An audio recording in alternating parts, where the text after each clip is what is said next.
দেখতে দেখতে আমার কলিজার টুকরা আরিয়ান বাবু বড় হয়ে যাচ্ছে।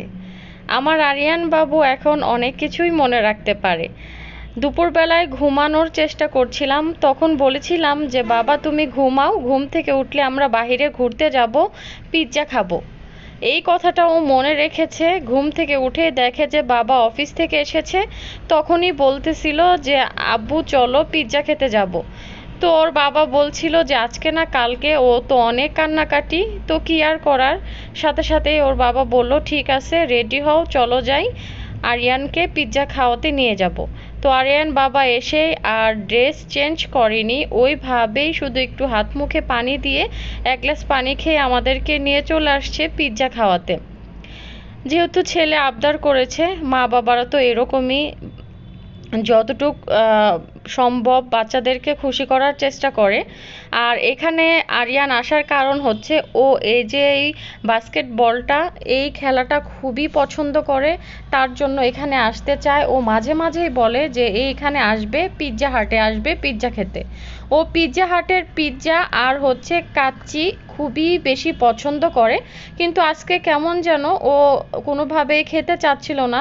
ওর কাছে হয়তোবা ভালো লাগেনি, কিন্তু আমাদের মনটা অনেকটাই খারাপ লাগছিল, যেহেতু বাচ্চার জন্য খেতে এসেছি, এখন যদি বাচ্চাই না খায় আমরা কিভাবে খাবো, অনেকটাই খারাপ লাগছিল। আর আরিয়ানের আব্বুকে বলছিলাম যে কেমন করব।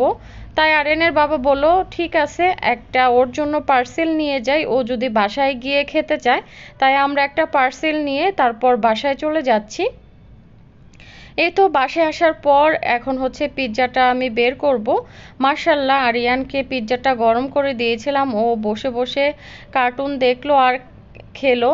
আমার তো অনেকটাই শান্তি লাগলো। আর আরিয়ানের আব্বু বলছিল দেখছো তো নিয়ে আসছি, তার জন্যই ভালো হয়েছে, বাচ্চাটা খেতে পেরেছে, অনেকটাই শান্তি লাগছে আমাদের। প্রত্যেকটা মা বাবাই মনে হয় এরকম হয়, সন্তানদের খুশিতে মা বাবারা অনেক বেশি খুশি হয়। আগে তো বুঝতাম না, আগে আমার আম্মা আব্বা বলতো সব সময় যখন মা হবি তখন বুঝবি। আর রাত্রের জন্য আমি ভাত আর হচ্ছে রুই মাছ রান্না করলাম। আর এটা হচ্ছে আমি গতকাল একটা দই বসিয়েছিলাম, সেটার খাওয়া হয়নি, ফ্রিজে রেখেছিলাম, তাই ভাবলাম যে এখন বের করে একটু খাই। এখন তো আর ভাত খাওয়া হবে না, যেহেতু বাইরে থেকে টুকটাক খেয়ে আসছি।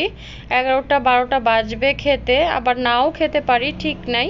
এই ছিল ছোট্ট একটি ভিডিও, আশা করছি আপনাদের কাছে ভালো লেগেছে। আজকের মতো এখানেই বিদায় নিচ্ছি, আল্লাহ হাফেজ।